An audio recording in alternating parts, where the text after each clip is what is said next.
Alice au pays des merveilles, partie 2 du livre audio, chapitre 6. Cochon et poivre. Alice resta 1 ou 2 minutes à regarder à la porte.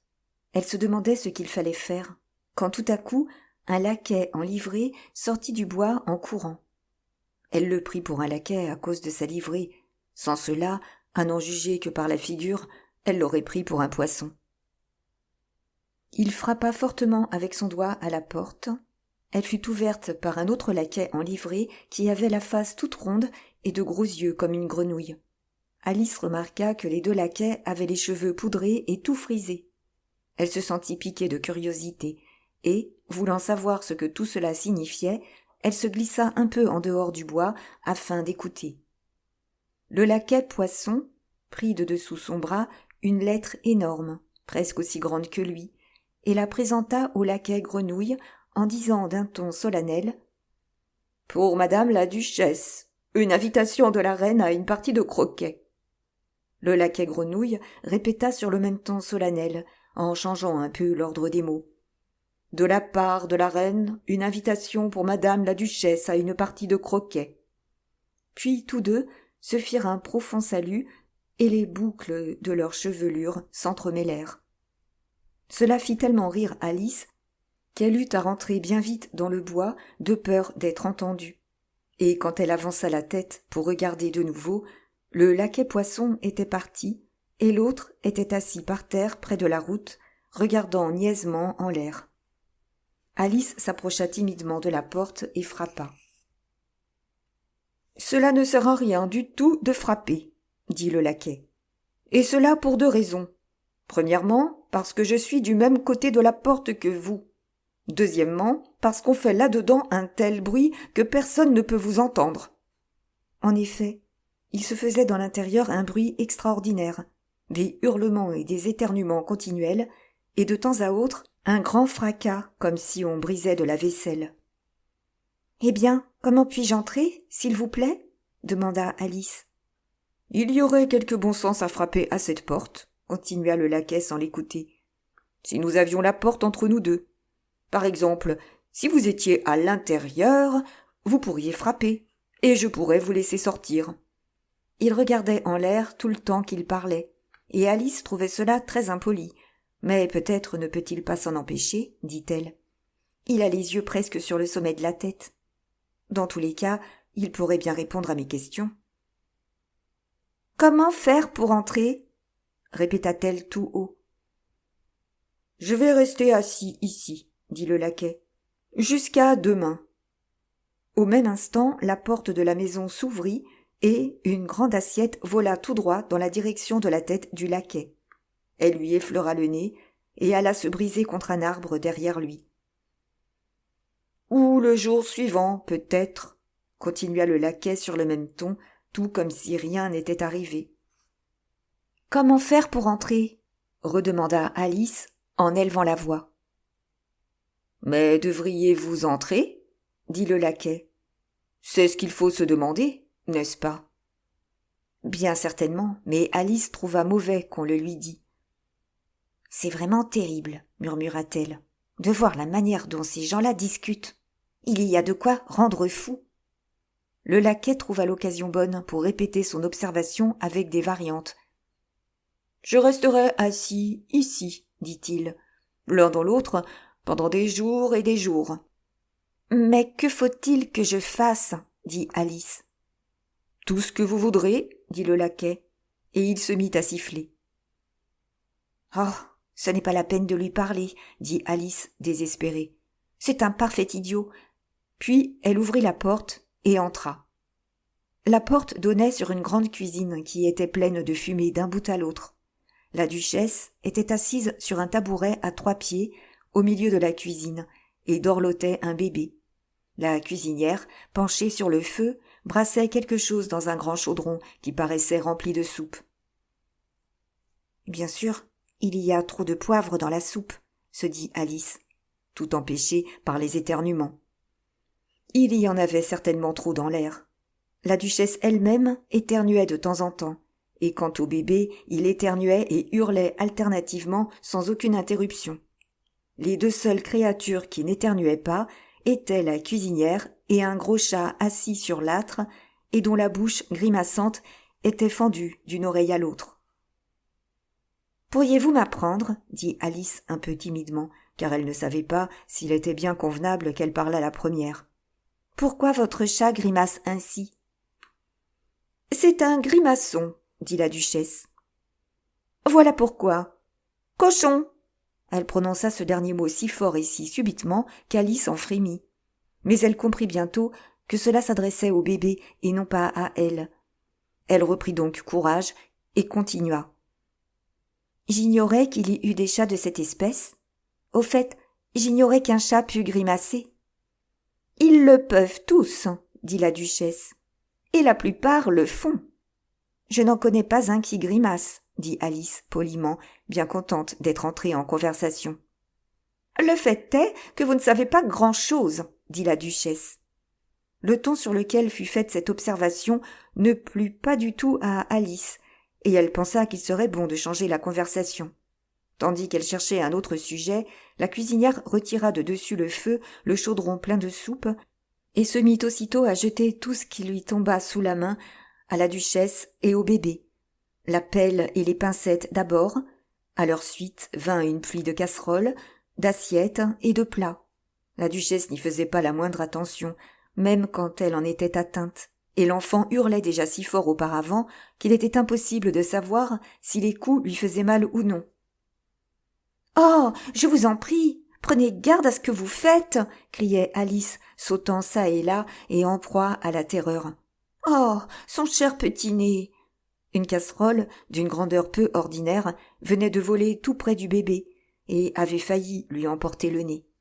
« Si chacun s'occupait de ses affaires, » dit la duchesse avec un grognement rauque, « le monde n'en irait que mieux. »« Ce qui ne serait guère avantageux, » dit Alice, enchantée qu'il se présentât une occasion de montrer un peu de son savoir. « Songez à ce que deviendraient le jour et la nuit. Vous voyez bien, la Terre met 24 heures à faire sa révolution. »« Ah, vous parlez de faire des révolutions, » dit la duchesse. « Qu'on lui coupe la tête !» Alice jeta un regard inquiet sur la cuisinière pour voir si elle allait obéir. Mais la cuisinière était tout occupée à brasser la soupe et paraissait ne pas écouter. Alice continua donc. 24 heures, je crois. Ou bien 12. Je pense... Oh, laissez-moi la paix, dit la duchesse. Je n'ai jamais pu souffrir les chiffres. Et là-dessus, elle recommença à dorloter son enfant, lui chantant une espèce de chanson pour l'endormir et lui donnant une forte secousse au bout de chaque vers. Grondez-moi, ce vilain garçon, battez-le quand il éternue. À vous taquiner, sans façon, le méchant enfant s'évertue. Refrain, que reprirent en chœur la cuisinière et le bébé. Brou, brou, brou, brou, brou, brou. En chantant le second couplet de la chanson, la duchesse faisait sauter le bébé et le secouait violemment, si bien que le pauvre petit être hurlait au point qu'Alice put à peine entendre ses mots. « Oui, oui, je m'en vais le gronder et le battre s'il éternue, car bientôt, à savoir poivrer, je veux que l'enfant s'habitue. » Refrain. Brou, brou, brou, brou, brou, brou. « Tenez, vous pouvez le dorloter si vous voulez, » dit la duchesse à Alice. Et, à ces mots, elle lui jeta le bébé. « Il faut que j'aille m'apprêter pour aller jouer au croquet avec la reine. » Et elle se précipita hors de la chambre. La cuisinière lui lança une poêle, comme elle s'en allait, mais elle la manqua tout juste. Alice eut de la peine à attraper le bébé. C'était un petit être d'une forme étrange qui tenait ses bras et ses jambes étendus dans toutes les directions. « Tout comme une étoile de mer, » pensait Alice. La pauvre petite créature ronflait comme une machine à vapeur lorsqu'elle l'attrapa, et ne cessait de se plier en deux, puis de s'étendre tout droit, de sorte qu'avec tout cela, pendant les premiers instants, c'est tout ce qu'elle pouvait faire que de le tenir. Sitôt qu'elle eut trouvé le bon moyen de le bercer, qui était d'en faire une espèce de nœud, et puis de le tenir fermement par l'oreille droite et le pied gauche, afin de l'empêcher de se dénouer, elle le porta dehors en plein air. « Si je n'emporte pas cet enfant avec moi, » pensa Alice. Ils le tueront, bien sûr, un de ces jours. Ne serait-ce pas un meurtre de l'abandonner ?» Elle dit ces derniers mots à haute voix, et la petite créature répondit en grognant.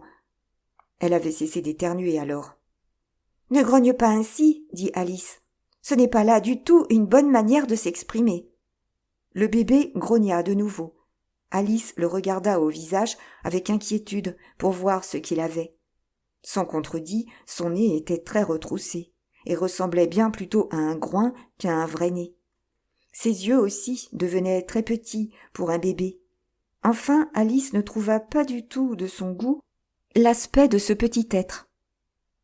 Mais peut-être sanglotait-il tout simplement, pensa-t-elle, et elle regarda de nouveau les yeux du bébé pour voir s'il n'y avait pas de larmes.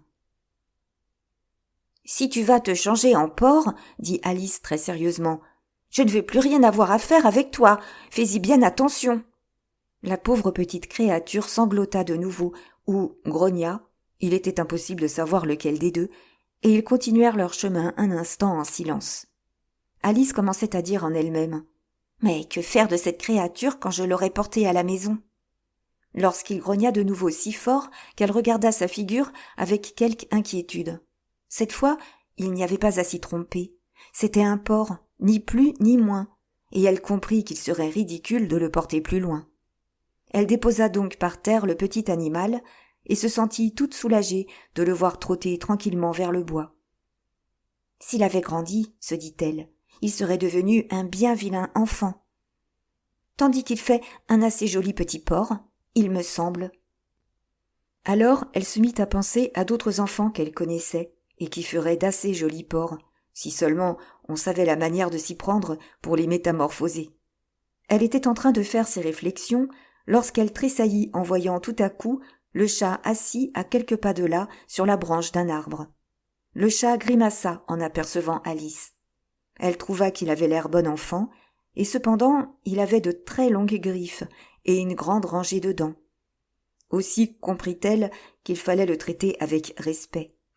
« Grimaçon !» commença-t-elle un peu timidement, ne sachant pas du tout si cette familiarité lui serait agréable. Toutefois, il ne fit qu'allonger sa grimace. « Allons, il est content jusqu'à présent, » pensa Alice, et elle continua. « Dites-moi, je vous prie, de quel côté faut-il me diriger ?»« Cela dépend beaucoup de l'endroit où vous voulez aller, » dit le chat. « Cela m'est assez indifférent, » dit Alice. « Alors, peu importe de quel côté vous irez, » dit le chat. « Pourvu que j'arrive quelque part, » ajouta Alice en explication. « Cela ne peut manquer, pourvu que vous marchiez assez longtemps. » Alice comprit que cela était incontestable. Elle essaya donc d'une autre question. « Quels sont les gens qui demeurent par ici ?»« De ce côté-ci, » dit le chat, décrivant un cercle avec sa patte droite, « demeure un chapelier. De ce côté-là, faisant de même avec sa patte gauche, demeure un lièvre. Allez voir celui que vous voudrez. Tous deux sont fous. »« Mais je ne veux pas fréquenter des fous, » fit observer Alice. « Vous ne pouvez pas vous en défendre, tout le monde est fou, ici. Je suis fou, vous êtes folle. »« Comment savez-vous que je suis folle ?» dit Alice. « Vous devez l'être, » dit le chat. « Sans cela, vous ne seriez pas venue ici. » Alice pensa que cela ne prouvait rien. Toutefois, elle continua. « Et comment savez-vous que vous êtes fou ?»« D'abord, » dit le chat, « un chien n'est pas fou. Vous convenez de cela ?»« Je le suppose, » dit Alice. « Eh bien, » continua le chat, « un chien grogne quand il se fâche et remue la queue lorsqu'il est content. Or, moi, je grogne quand je suis content et je remue la queue quand je me fâche. Donc, je suis fou. »« J'appelle cela faire le rouet et non pas grogner, » dit Alice. « Appelez cela comme vous voudrez, » dit le chat. « Jouez-vous au croquet avec la reine aujourd'hui ?»« Cela me ferait grand plaisir, » dit Alice, « mais je n'ai pas été invitée. »« Vous m'y verrez, » dit le chat. Et il disparut. Alice ne fut pas très étonnée, tant elle commençait à s'habituer aux événements extraordinaires. Tandis qu'elle regardait encore l'endroit que le chat venait de quitter, il reparut tout à coup. « À propos, qu'est devenu le bébé ? J'allais oublier de le demander. »« Il a été changé en cochon, » dit tranquillement Alice, comme si le chat était revenu d'une manière naturelle. « Je m'en doutais, dit le chat. » Et il disparut de nouveau.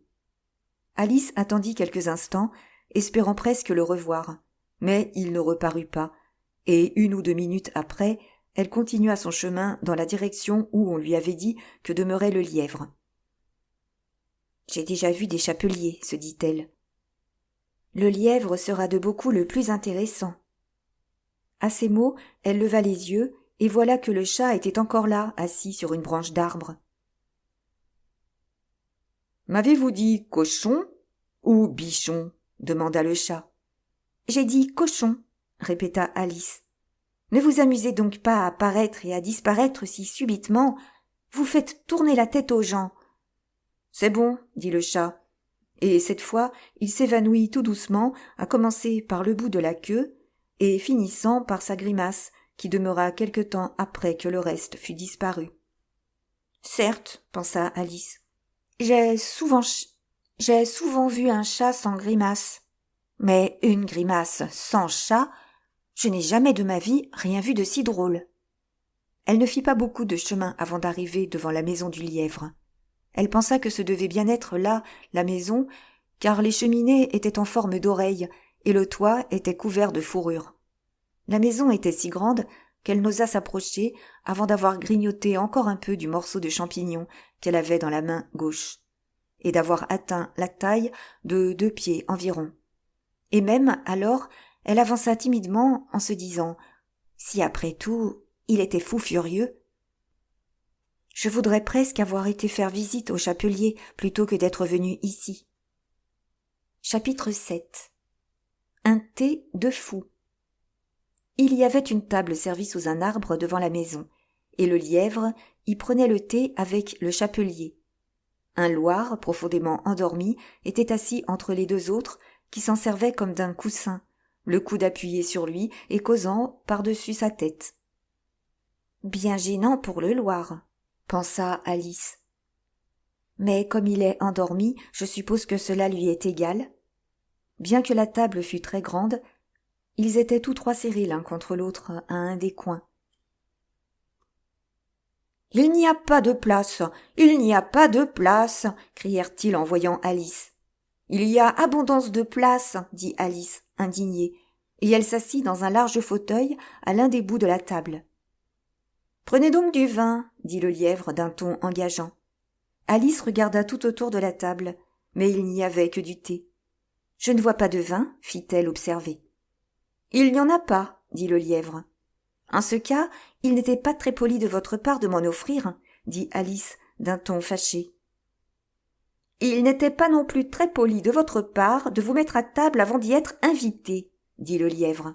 « J'ignorais que ce fût votre table » dit Alice. « Il y a des couverts pour bien plus de 3 convives. »« Vos cheveux ont besoin d'être coupés » dit le chapelier. Il avait considéré Alice pendant quelque temps avec beaucoup de curiosité, et ce fut la première parole qu'il lui adressa. « Vous devriez apprendre à ne pas faire de remarques sur les gens. C'est très grossier, » dit Alice d'un ton sévère. À ces mots, le chapelier ouvrit de grands yeux, mais il se contenta de dire « Pourquoi une pie ressemble-t-elle à un pupitre ?»« Bon, nous allons nous amuser, » pensa Alice. « Je suis bien aise qu'il se mette à demander des énigmes. »« Je crois pouvoir deviner cela, » ajouta-t-elle tout haut. « Voulez-vous dire que vous croyez pouvoir trouver la réponse ?» dit le lièvre. « Précisément, » répondit Alice. « Alors vous devriez dire ce que vous voulez dire, » continua le lièvre. « C'est ce que je fais, » répliqua vivement Alice. « Du moins, je veux dire ce que je dis.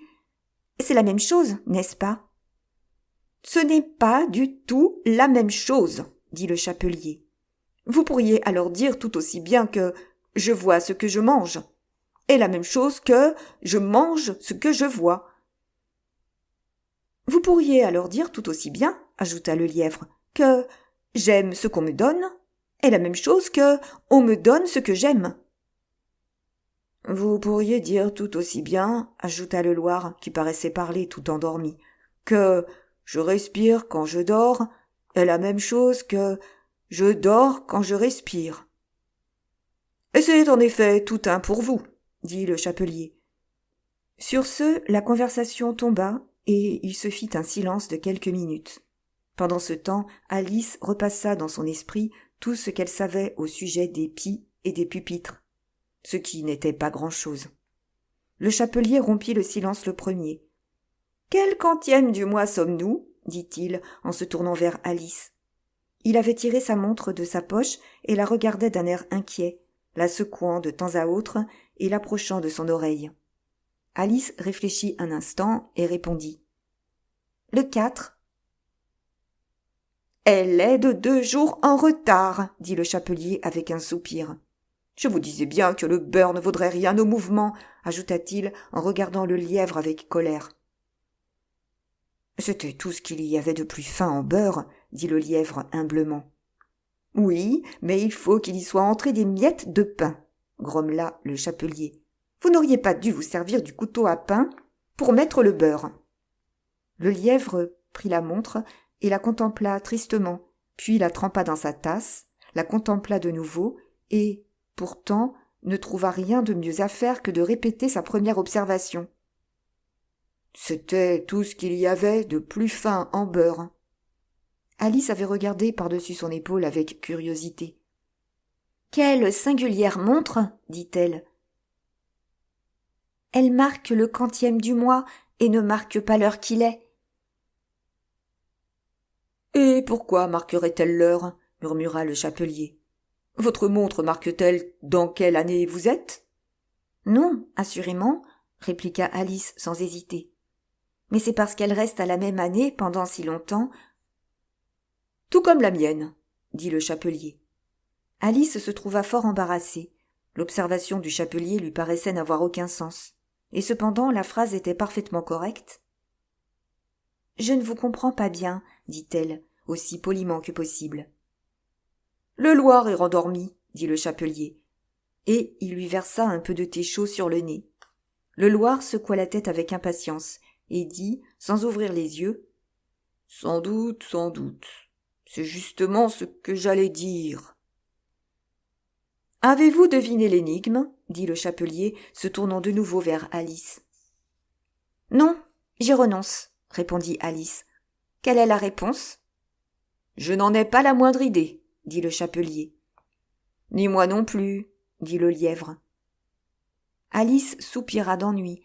« Il me semble que vous pourriez mieux employer le temps, » dit-elle, « et ne pas le gaspiller à proposer des énigmes qui n'ont point de réponse. »« Si vous connaissiez le temps aussi bien que moi, » dit le chapelier, « vous ne parleriez pas de le gaspiller.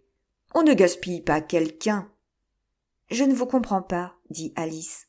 « Je le crois bien, » répondit le chapelier en secouant la tête avec mépris. « Je parie que vous n'avez jamais parlé autant. »« Cela se peut bien, » répliqua prudemment Alice, « mais je l'ai souvent mal employé. »« Ah, voilà donc pourquoi. Il n'aime pas cela, » dit le chapelier. « Mais si seulement vous saviez le ménager, il ferait de la pendule tout ce que vous voudriez. Par exemple, supposons qu'il soit 9 heures du matin, l'heure de vos leçons. Vous n'auriez qu'à dire tout bas un petit mot au temps, et l'aiguille partirait en un clin d'œil pour marquer 1h30, l'heure du dîner. »« Je le voudrais bien, » dit tout bas le lièvre. « Cela serait très agréable, certainement, » dit Alice d'un air pensif. « Mais alors, je n'aurai pas encore faim, comprenez donc. »« Peut-être pas d'abord, » dit le chapelier, « mais vous pourriez retenir l'aiguille à 1h30, aussi longtemps que vous voudriez. »« Est-ce comme cela que vous faites, vous ?» demanda Alice. Le chapelier secoua tristement la tête. « Hélas, non, » répondit-il. « Nous nous sommes querellés au mois de mars dernier, un peu avant qu'il devînt fou. » Il montrait le lièvre du bout de sa cuillère. « C'était un grand concert donné par la reine de chœur, et j'eus à chanter « Ah, vous dirais-je, ma sœur, ce qui cause ma douleur. » Vous connaissez peut-être cette chanson ? J'ai entendu chanter quelque chose comme ça, dit Alice. Vous savez la suite, dit le chapelier. Et il continua. C'est que j'avais des dragées et que je les ai mangés. Ici, le Loir se secoua et se mit à chanter tout en dormant. Et que je les ai mangés, mangés, mangés, mangés, mangés. Si longtemps qu'il fallut le pincer pour le faire taire. Eh bien, j'avais à peine fini le premier couplet, dit le chapelier, que la reine hurla « Ah, c'est comme ça que vous tuez le temps, qu'on lui coupe la tête !» Quelle cruauté s'écria Alice. Et depuis lors, continua le chapelier avec tristesse, le temps ne veut rien faire de ce que je lui demande. Il est toujours 6 heures maintenant. Une brillante idée traversa l'esprit d'Alice. « Est-ce pour cela qu'il y a tant de tasses à thé ici ?» demanda-t-elle. « Oui, c'est cela, » dit le chapelier avec un soupir. « Il est toujours l'heure du thé, et nous n'avons pas le temps de laver la vaisselle dans l'intervalle. » « Alors vous faites tout le tour de la table, je suppose, » dit Alice. « Justement, » dit le chapelier, « à mesure que les tasses ont servi. »« Mais qu'arrive-t-il lorsque vous vous retrouvez au commencement ?» se hasarda de dire Alice. « Si nous changions de conversation, » interrompit le lièvre en bâillant, « celle-ci commence à me fatiguer. Je propose que la petite demoiselle nous conte une histoire. »« J'ai bien peur de n'en pas savoir, » dit Alice. Que cette proposition alarmait un peu. « Eh bien, le Loir va nous en dire une » crièrent-ils tous deux. « Allons, Loir, réveillez-vous » Et ils le pincèrent des 2 côtés à la fois. Le Loir ouvrit lentement les yeux. « Je ne dormais pas, » dit-il d'une voix faible et enrouée. « Je n'ai pas perdu un mot de ce que vous avez dit, vous autres. »« Racontez-nous une histoire, » dit le lièvre. « Ah, oui, je vous en prie, » dit Alice d'un ton suppliant. « Et faites vite, » ajouta le chapelier. « Sans cela, vous allez vous rendormir avant de vous mettre en train. » Il y avait une fois 3 petites sœurs, commença bien vite le Loir, qui s'appelaient Elsie, Lucie et Tilly, et elles vivaient au fond d'un puits.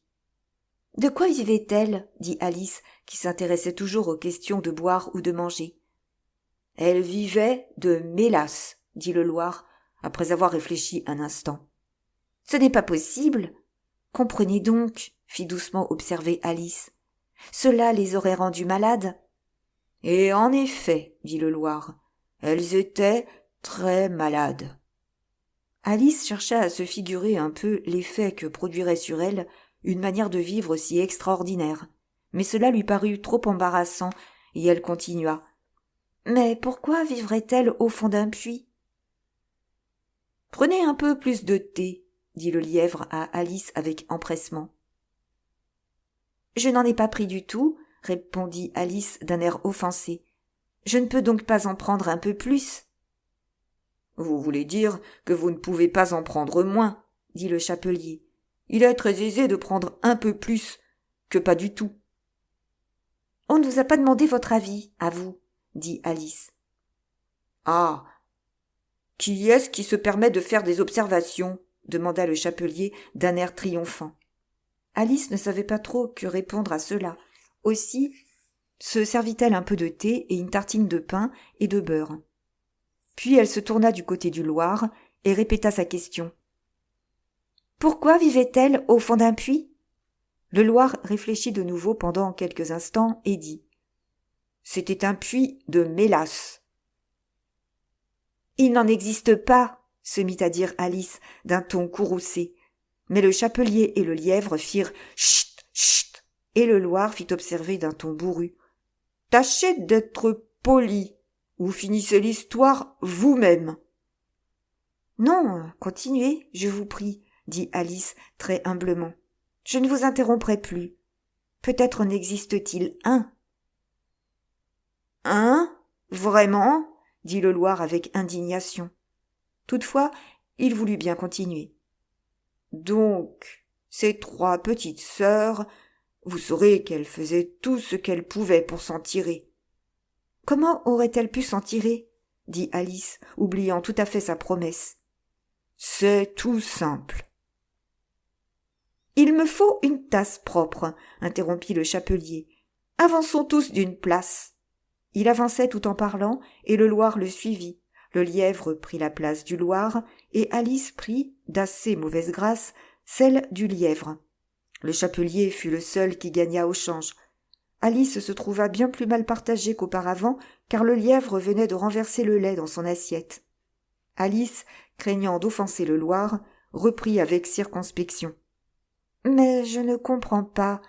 Comment aurait-elle pu s'en tirer ?»« C'est tout simple, » dit le chapelier. « Quand il y a de l'eau dans un puits, vous savez bien comment on en tire, n'est-ce pas ? Eh bien, d'un puits de mélasse, on tire de la mélasse. Et quand il y a des petites filles dans la mélasse, on les tire en même temps. Comprenez-vous, petite sotte ? » « Pas tout à fait, » dit Alice, encore plus embarrassée par cette réponse. « Alors, vous feriez bien de vous taire, » dit le chapelier. Alice trouva cette grossièreté un peu trop forte. Elle se leva indignée et s'en alla. Le Loir s'endormit à l'instant même, et les deux autres ne prirent pas garde à son départ, bien qu'elle regardât en arrière 2 ou 3 fois, espérant presque qu'il la rappellerait. La dernière fois qu'elle les vit, il cherchait à mettre le Loir dans la théière. « À aucun prix, je ne voudrais retourner auprès de ces gens-là, » dit Alice, en cherchant son chemin à travers le bois. « C'est le thé le plus ridicule auquel j'ai assisté de ma vie. » Comme elle disait cela, elle s'aperçut qu'un des arbres avait une porte par laquelle on pouvait pénétrer à l'intérieur. « Voilà qui est curieux, » pensa-t-elle. « Mais tout est curieux aujourd'hui. Je crois que je ferais bien d'entrer tout de suite. » Elle entra. Elle se retrouva encore dans la longue salle tout près de la petite table de verre. « Cette fois, je m'y prendrai mieux, » se dit-elle, et elle commença par saisir la petite clé d'or et par ouvrir la porte qui menait au jardin, et puis elle se mit à grignoter le morceau de champignon qu'elle avait mis dans sa poche, jusqu'à ce qu'elle fût réduite à environ 2 pieds de haut. Elle prit alors le petit passage, et enfin elle se trouva dans le superbe jardin au milieu des brillants parterres et des fraîches fontaines. Chapitre 8. Le croquet de la reine. Un grand rosier se trouvait à l'entrée du jardin. Les roses qu'il portait étaient blanches, mais 3 jardiniers étaient en train de les peindre en rouge. Alice s'avança pour les regarder, et au moment où elle approchait, elle en entendit un qui disait « Fais donc attention, 5, et ne m'éclabousse pas ainsi avec ta peinture. »« Ce n'est pas de ma faute, » dit 5 d'un ton bourru. « C'est 7 qui m'a poussé le coude. » Là-dessus, 7 leva les yeux et dit « C'est cela, 5, jetez toujours le blâme sur les autres. »« Vous feriez bien de vous taire, vous, » dit 5. « J'ai entendu la reine dire, pas plus tard que hier, que vous méritiez d'être décapité. »« Pourquoi donc cela ?» dit celui qui avait parlé le premier. « Cela ne vous regarde pas, 2, dit 7. « Si fait, cela le regarde, dit 5, et je vais le lui dire. C'est pour avoir apporté à la cuisinière des oignons de tulipe au lieu d'oignons à manger. » 7 jeta là son pinceau et s'écriait « De toutes les injustices !» lorsque ses yeux tombèrent par hasard sur Alice, qui restait là à les regarder, et il se retint tout à coup. Les autres se retournèrent aussi, et tous firent un profond salut. « Voudriez-vous avoir la bonté de me dire pourquoi vous peignez ces roses ?» demanda Alice un peu timidement. 5 et 7 ne dirent rien, mais regardèrent 2. 2 commença à voix basse. « Le fait est, voyez-vous, mademoiselle, qu'il devrait y avoir ici un rosier à fleurs rouges, et nous en avons mis un à fleurs blanches, par erreur. Si la reine s'en apercevait, nous aurions tous la tête tranchée. Vous comprenez ? Aussi, mademoiselle, vous voyez que nous faisons de notre mieux avant qu'elle vienne pour... » À ce moment, 5, qui avait regardé tout le temps avec inquiétude de l'autre côté du jardin, s'écria « La reine ! La reine !» Et les 3 ouvriers se précipitèrent aussitôt la face contre terre. Il se faisait un grand bruit de pas, et Alice se retourna, désireuse de voir la reine. D'abord venaient des soldats portant des piques. Ils étaient tous faits comme les jardiniers, longs et plats, les mains et les pieds au coin. Ensuite venaient les 10 courtisans.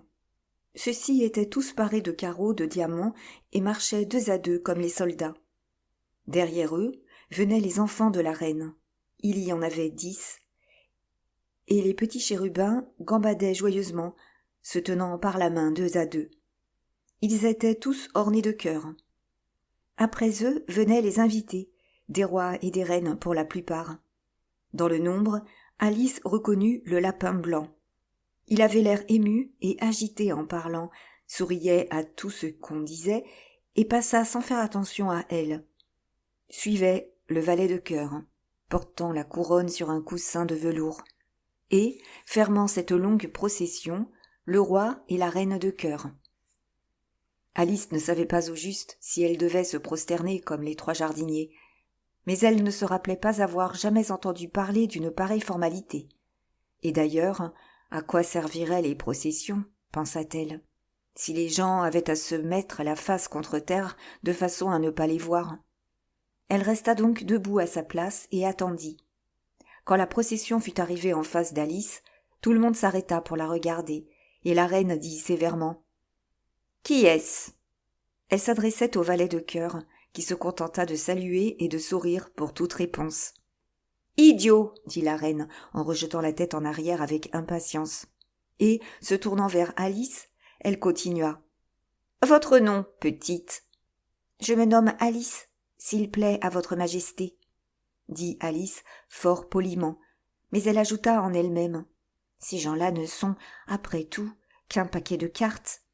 Pourquoi en aurais-je peur ?» « Et qui sont ceux-ci » dit la reine, montrant du doigt les 3 jardiniers étendus autour du rosier. « Car vous comprenez que, comme ils avaient la face contre terre et que le dessin qu'ils avaient sur le dos était le même que celui des autres cartes du paquet, elle ne pouvait savoir s'ils étaient des jardiniers, des soldats, des courtisans, ou bien 3 de ses propres enfants. « Comment voulez-vous que je le sache » dit Alice, avec un courage qui la surprit elle-même. « Cela n'est pas mon affaire à moi. » La reine devint pourpre de colère, et après l'avoir considéré un moment avec des yeux flamboyants, comme ceux d'une bête fauve, elle se mit à crier. « Qu'on lui coupe la tête !» « Quelle idée !» dit Alice très haut et d'un ton décidé. La reine se tut.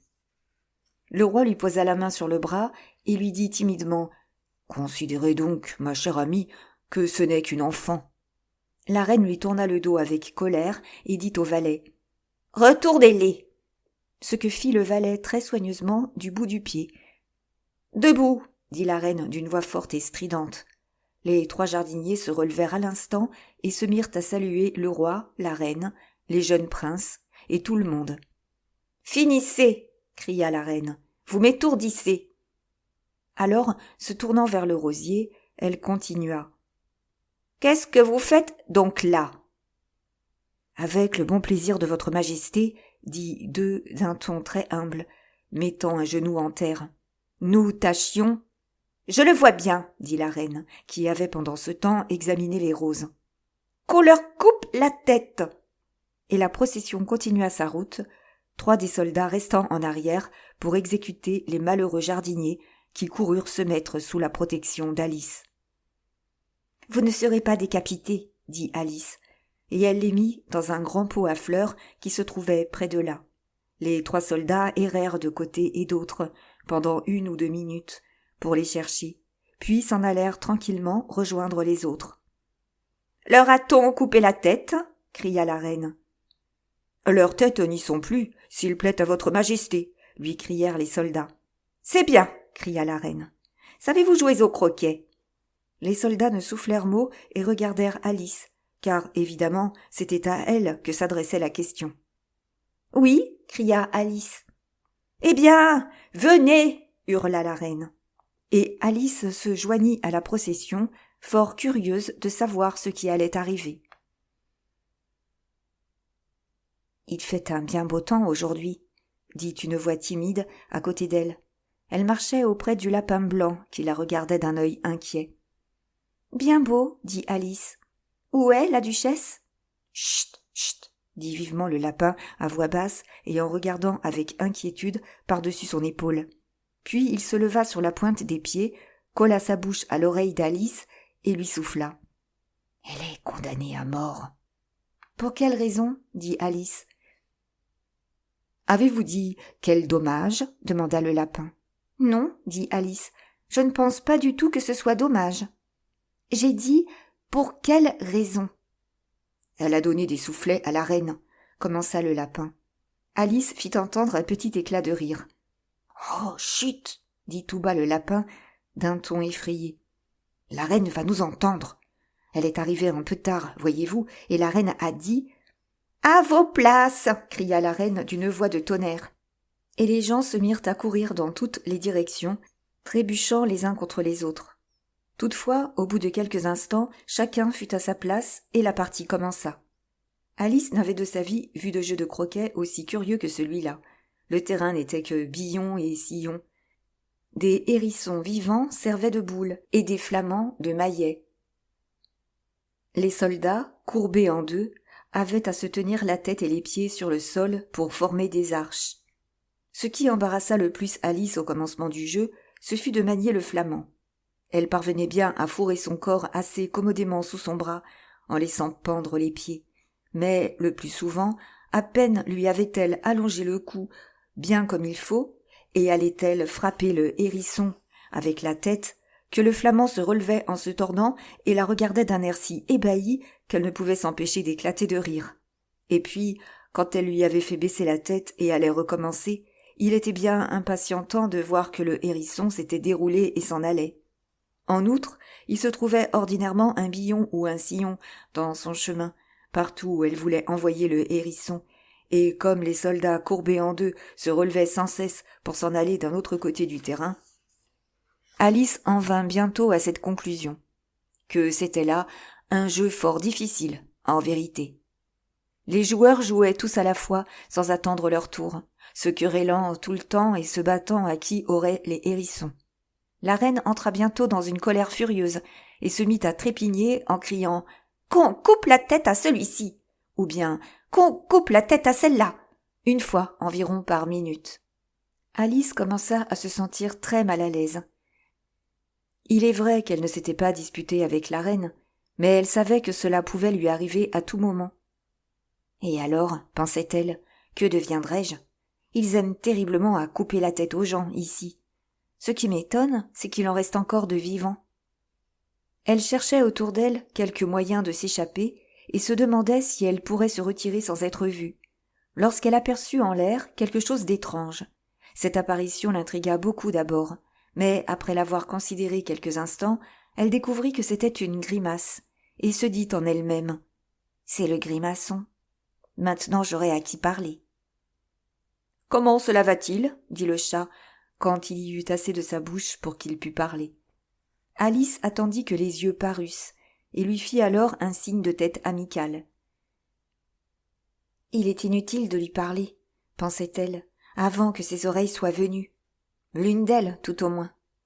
1 minute après, la tête se montra tout entière, et alors Alice posa à terre son flamand et se mit à raconter sa partie de croquet, enchantée d'avoir quelqu'un qui l'écoutât.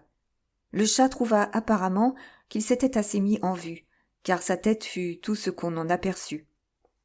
« Il ne joue pas du tout franc jeu, » commença Alice d'un ton de mécontentement, « et ils se querellent tous si fort qu'on ne peut pas s'entendre parler.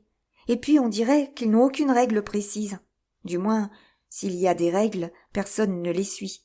Ensuite, vous n'avez pas idée comme cela embrouille que tous les instruments du jeu soient vivants. Par exemple, voilà l'arche par laquelle j'ai à passer, qui se promène là-bas, à l'autre bout du jeu. Et j'aurais fait croquet sur le hérisson de la reine tout à l'heure, s'il ne s'était pas sauvé en voyant venir le mien. « Est-ce que vous aimez la reine ?» dit le chat à voix basse. « Pas du tout, » dit Alice. « Elle est si... » Au même instant, elle aperçut la reine tout près derrière elle, qui écoutait. Alors, elle continua. « Si sûre de gagner que ce n'est guère la peine de finir la partie. » La reine sourit et passa. « Avec qui causez-vous donc, là ?» dit le roi, s'approchant d'Alice et regardant avec une extrême curiosité la tête du chat. « C'est un de mes amis, un grimaçon, dit Alice. Permettez-moi de vous le présenter. Sa mine ne me plaît pas du tout, dit le roi. Pourtant, il peut me baiser la main, si cela lui fait plaisir. Non, grand merci, dit le chat. Ne faites pas l'impertinent, dit le roi, et ne me regardez pas ainsi. Il s'était mis derrière Alice en disant ces mots. Un chat peut bien regarder un roi, dit Alice. J'ai lu quelque chose comme cela dans un livre, mais je ne me rappelle pas où. Eh bien, il faut le faire enlever, dit le roi d'un ton très décidé, et il cria à la reine, qui passait en ce moment. Mon ami, je désirerais que vous fissiez enlever ce chat. La reine n'avait qu'une seule manière de trancher les difficultés, petites ou grandes. Qu'on lui coupe la tête, dit-elle sans même se retourner. Je vais moi-même chercher le bourreau, dit le roi avec empressement, et il s'en alla précipitamment. Alice pensa qu'elle ferait bien de retourner voir où en était la partie, car elle entendait au loin la voix de la reine qui criait de colère. Elle l'avait déjà entendue condamner 3 des joueurs à avoir la tête coupée, parce qu'ils avaient laissé passer leur tour, et elle n'aimait pas du tout la tournure que prenaient les choses, car le jeu était si embrouillé qu'elle ne savait jamais quand venait son tour. Elle alla à la recherche de son hérisson. Il était en train de se battre avec un autre hérisson, ce qui parut à Alice une excellente occasion de faire croquet de l'un sur l'autre. Il n'y avait à cela qu'une difficulté, et c'était que son flamand avait passé de l'autre côté du jardin, où Alice le voyait qui faisait de vains efforts pour s'enlever et se percher sur un arbre. Quand elle eut rattrapé et ramené le flamand, la bataille était terminée et les 2 hérissons avaient disparu. Mais cela ne fait pas grand-chose, pensa Alice, puisque toutes les arches ont quitté ce côté de la pelouse. Elle remit donc le flamand sous son bras, pour qu'il ne lui échappât plus, et retourna causer un peu avec son amie. Quand elle revint auprès du chat, elle fut surprise de trouver une grande foule rassemblée autour de lui. Une discussion avait lieu entre le bourreau, le roi et la reine, qui parlaient tous à la fois, tandis que les autres ne soufflaient mot et semblaient très mal à l'aise. Dès que parut Alice, ils en appelèrent à elle tous les 3 pour qu'elle décidât la question, et lui répétèrent leur raisonnement. Comme ils parlaient tous à la fois, elle eut beaucoup de peine à comprendre ce qu'ils disaient. Le raisonnement du bourreau était qu'on ne pouvait pas trancher une tête à moins qu'il n'y eût un corps d'où l'on pût la couper, que jamais il n'avait eu pareille chose à faire, et que ce n'était pas à son âge qu'il allait commencer. Le raisonnement du roi était que tout ce qui avait une tête pouvait être décapité, et qu'il ne fallait pas dire des choses qui n'avaient pas de bon sens. Le raisonnement de la reine était que si la question ne se décidait pas en moins de rien, elle ferait trancher la tête à tout le monde à la ronde. C'était cette dernière observation qui avait donné à toute la compagnie l'air si grave et si inquiet. Alice ne trouva rien de mieux à dire que « Il appartient à la duchesse. C'est elle que vous feriez bien de consulter à ce sujet. »« Elle est en prison, » dit la reine au bourreau. « Qu'on l'amène ici. » Et le bourreau partit comme un trait. La tête du chat commença à s'évanouir aussitôt que le bourreau fut parti, et elle avait complètement disparu quand il revint accompagné de la duchesse. De sorte que le roi et le bourreau se mirent à courir de côté et d'autre comme des fous pour trouver cette tête, tandis que le reste de la compagnie retournait au jeu. Chapitre 9. Histoire de la fausse tortue. Vous ne sauriez croire combien je suis heureuse de vous voir, ma bonne vieille fille, dit la duchesse, passant amicalement son bras sous celui d'Alice. Et elles s'éloignèrent ensemble. Alice était bien contente de la trouver de si bonne humeur, et pensait en elle-même que c'était peut-être le poivre qui l'avait rendue si méchante, lorsqu'elles se rencontrèrent dans la cuisine. « Quand je serai duchesse, moi, se dit-elle, d'un ton qui exprimait peu d'espérance cependant, je n'aurai pas de poivre dans ma cuisine. Pas le moindre grain. La soupe peut très bien s'en passer.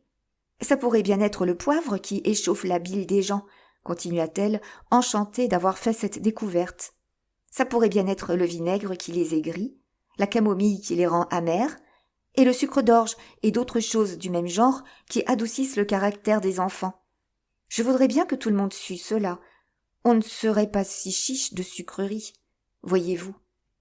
Elle avait alors complètement oublié la duchesse, et tressaillit en entendant sa voix tout près de son oreille. « Vous pensez à quelque chose, ma chère petite, et cela vous fait oublier de causer. Je ne puis pas vous dire en ce moment quelle est la morale de ce fait, mais je m'en souviendrai tout à l'heure. » « Peut-être n'y en a-t-il pas ?» se hasarda de dire Alice. « Bah, mon enfant, » dit la duchesse, « il y a une morale à tout, si seulement on pouvait la trouver. » Et elle se serra plus près d'Alice en parlant. Alice n'aimait pas trop qu'elle se tînt si près d'elle, d'abord parce que la duchesse était très laide, et ensuite parce qu'elle était juste assez grande pour appuyer son menton sur l'épaule d'Alice, et c'était un menton très désagréablement pointu. Pourtant, elle ne voulait pas être impolie, et elle supporta cela de son mieux. « La partie va un peu mieux maintenant, » dit-elle, afin de soutenir la conversation. « C'est vrai, » dit la duchesse. « Et la morale en est, oh, c'est l'amour qui fait aller le monde à la ronde. » « Quelqu'un a dit, » murmura Alice, « que c'est quand chacun s'occupe de ses affaires que le monde n'en va que mieux. » « Eh bien, cela signifie presque la même chose, » dit la duchesse, qui enfonça son petit menton pointu dans l'épaule d'Alice en ajoutant « Et la morale en est, un chien vaut mieux que 2 gros rats. » Comme elle aime à trouver des morales partout, pensa Alice. « Je parie que vous vous demandez pourquoi je ne passe pas mon bras autour de votre taille, » dit la duchesse après une pause. « La raison en est que je ne me fie pas trop à votre flamand. Voulez-vous que j'essaie ? » « Il pourrait mordre, » répondit Alice, qui ne se sentait pas la moindre envie de faire l'essai proposé. « C'est bien vrai, » dit la duchesse. « Les flamands et la moutarde mordent tous les deux, et la morale en est, qui se ressemble, s'assemble. » « Seulement, la moutarde n'est pas un oiseau, » répondit Alice. « Vous avez raison, comme toujours, » dit la duchesse. « Avec quelle clarté vous présentez les choses. »« C'est un minéral, je crois, » dit Alice. « Assurément, » dit la duchesse, qui semblait prête à approuver tout ce que disait Alice. « Il y a une bonne mine de moutarde près d'ici. La morale en est qu'il faut faire bonne mine à tout le monde. »« Oh, je sais » s'écria Alice, qui n'avait pas fait attention à cette dernière observation. « C'est un végétal. Ça n'en a pas l'air, mais c'en est un. »« Je suis tout à fait de votre avis, » dit la duchesse. « Et la morale en est, soyez ce que vous voulez paraître. Ou, si vous voulez que je le dise plus simplement, ne vous imaginez jamais de ne pas être autrement que ce qu'il pourrait sembler aux autres, que ce que vous étiez ou auriez pu être n'était pas autrement que ce que vous aviez été leur aurait paru être autrement. »« Il me semble que je comprendrais mieux cela, » dit Alice fort poliment, « si je l'avais par écrit. Mais je ne peux pas très bien le suivre comme vous le dites. »« Cela n'est rien auprès de ce que je pourrais dire si je voulais, » répondit la duchesse d'un ton satisfait. « Je vous en prie, ne vous donnez pas la peine d'allonger davantage votre explication, » dit Alice. « Oh, ne parlez pas de ma peine, » dit la duchesse. « Je vous fais cadeau de tout ce que j'ai dit jusqu'à présent. » Voilà un cadeau qui n'est pas cher, pensa Alice. Je suis bien contente qu'on ne fasse pas de cadeau d'anniversaire comme cela. Mais elle ne se hasarda pas à le dire tout haut. Encore à réfléchir, demanda la duchesse, avec un nouveau coup de son petit menton pointu. J'ai bien le droit de réfléchir, dit Alice sèchement, mais elle commençait à se sentir un peu ennuyée.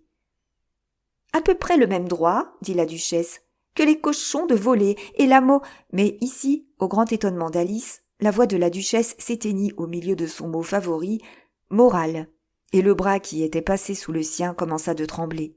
Alice leva les yeux et vit la reine en face d'elle, les bras croisés, sombre et terrible comme un orage. « Voilà un bien beau temps, votre majesté, » fit la duchesse d'une voix basse et tremblante. « Je vous en préviens, » cria la reine, trépignant tout le temps. « Hors d'ici, ou à bas la tête, et cela en moins de rien. Choisissez. » La duchesse eut bientôt fait son choix. Elle disparut en un clin d'œil. « Continuons notre partie, » dit la reine à Alice. Et Alice, trop effrayée pour souffler mot, la suivit lentement vers la pelouse. Les autres invités, profitant de l'absence de la reine, se reposaient à l'ombre, mais sitôt qu'ils la virent, ils se hâtèrent de retourner au jeu. la reine leur faisant simplement observer qu'un instant de retard leur coûterait la vie. Tant que dura la partie, la reine ne cessa de se quereller avec les autres joueurs et de crier « Qu'on coupe la tête à celui-ci ! Qu'on coupe la tête à celle-là !» Ceux qu'elle condamnait étaient arrêtés par les soldats qui, bien entendu, avaient à cesser de servir d'arche. De sorte qu'au bout d'une demi-heure environ, il ne restait plus d'arche, et tous les joueurs, à l'exception du roi, de la reine et d'Alice, étaient arrêtés et condamnés à avoir la tête tranchée. Alors la reine cessa le jeu, toute hors d'haleine, et dit à Alice « Avez-vous vu la fausse tortue ?»« Non, » dit Alice, « je ne sais même pas ce que c'est qu'une fausse tortue. »« C'est ce dont on fait la soupe à la fausse tortue, » dit la reine. « Je n'en ai jamais vu, et c'est la première fois que j'en entends parler, » dit Alice. « Eh bien, venez, » dit la reine, et elle vous contera son histoire. Comme elles s'en allèrent ensemble, Alice entendit le roi dire à voix basse à toute la compagnie « Vous êtes tous graciés. Allons. »« Allons, voilà qui est heureux. » se dit-elle en elle-même, car elle était toute chagrine du grand nombre d'exécutions que la reine avait ordonnées. Elles rencontrèrent bientôt un griffon, étendu au soleil et dormant profondément. Si vous ne savez pas ce que c'est qu'un griffon, regardez l'image. « Debout, paresseux !» dit la reine, « et menez cette petite demoiselle voir la fausse tortue, et l'entendre raconter son histoire. Il faut que je m'en retourne pour veiller à quelques exécutions que j'ai ordonnées. » Et elle partit, laissant Alice seule avec le griffon. La mine de cet animal ne plaisait pas trop à Alice, mais, tout bien considéré, elle pensa qu'elle ne courait pas plus de risques en restant auprès de lui qu'en suivant cette reine farouche. Le griffon se leva et frotta les yeux. Puis, il guetta la reine jusqu'à ce qu'elle fût disparue, et il se mit à ricaner. « Quelle farce !» dit le griffon, moitié à part soi, moitié à Alice. « Quelle est la farce ?» demanda Alice. « Elle, » dit le griffon. « C'est une idée qu'elle se fait. Jamais on n'exécute personne, vous comprenez ? Venez donc. » Tout le monde ici dit « Venez donc », pensa Alice, en suivant lentement le griffon. Jamais de ma vie on ne m'a fait aller comme cela. Non, jamais. Ils ne firent pas beaucoup de chemin avant d'apercevoir dans l'éloignement la fausse tortue assise, triste et solitaire sur un petit récif, et, à mesure qu'ils approchaient, Alice pouvait l'entendre qui soupirait comme si son cœur allait se briser. Elle le plaignait sincèrement. « Quel est donc son chagrin ?» demanda-t-elle au griffon. Et le griffon répondit, presque dans les mêmes termes qu'auparavant. « C'est une idée qu'elle se fait. Elle n'a point de chagrin, vous comprenez. Venez donc !» Ainsi, ils s'approchèrent de la fausse tortue, qui les regarda avec de grands yeux pleins de larmes, mais ne dit rien. « Cette petite demoiselle, » dit le griffon, « veut savoir votre histoire. »« Je vais la lui raconter, » dit la fausse tortue, d'un ton grave et sourd. « Asseyez-vous tous deux, et ne dites pas un mot avant que j'aie fini. » Ils s'assirent donc, et pendant quelques minutes, personne ne dit mot. Alice pensait « Je ne vois pas comment elle pourra jamais finir, si elle ne commence pas. » Mais elle attendit patiemment. « Autrefois, dit enfin la fausse tortue, j'étais une vraie tortue. » Ces paroles furent suivies d'un long silence interrompu seulement de temps à autre par cette exclamation du griffon. « Jacques !» et les soupirs continuels de la fausse tortue. Alice était sur le point de se lever et de dire « Merci de votre histoire intéressante », mais elle ne pouvait s'empêcher de penser qu'il devait sûrement y en avoir encore à venir. Elle resta donc tranquille, sans rien dire. « Quand nous étions petits, » continua la fausse tortue, d'un ton plus calme, quoiqu'elle laissât encore de temps à autre échapper un sanglot, « nous allions à l'école au fond de la mer. La maîtresse était une vieille tortue. Nous l'appelions Chéloné. » « Et pourquoi l'appeliez-vous Chéloné, si ce n'était pas son nom ?»« Parce qu'on ne pouvait s'empêcher de s'écrier en la voyant « Quel long nez !» dit la fausse tortue d'un ton fâché. « Vous êtes vraiment bien borné. » Vous devriez avoir honte de faire une question si simple, ajouta le Griffon. Et puis, tous deux gardèrent le silence, les yeux fixés sur la pauvre Alice, qui se sentait prête à rentrer sous terre. Enfin le Griffon dit à la fausse tortue. « En avant, camarade, tâchez d'en finir aujourd'hui. » Et elle continua en ces termes.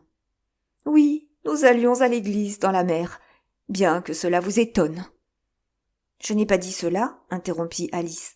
« Vous l'avez dit, » répondit la fausse tortue. « Taisez-vous donc, » ajouta le Griffon, avant qu'Alice pût reprendre la parole. La fausse tortue continua. « Nous recevions la meilleure éducation possible. Au fait, nous allions tous les jours à l'école. »« Moi aussi, j'y ai été tous les jours, » dit Alice. « Il n'y a pas de quoi être si fière. »« Avec des ensus ?»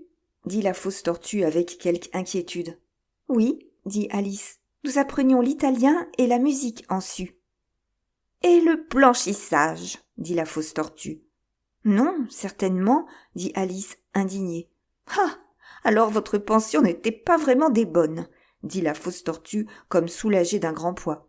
« Eh bien, à notre pension, il y avait au bas du prospectus l'italien, la musique et le blanchissage en su. »« Vous ne deviez pas en avoir grand besoin, puisque vous viviez au fond de la mer, » dit Alice. « Je n'avais pas les moyens de l'apprendre, » dit en soupirant la fausse tortue. « Je ne suivais que les cours ordinaires. »« Qu'est-ce que c'était ?» demanda Alice. « À luire et à médire. Cela va sans dire, » répondit la fausse tortue.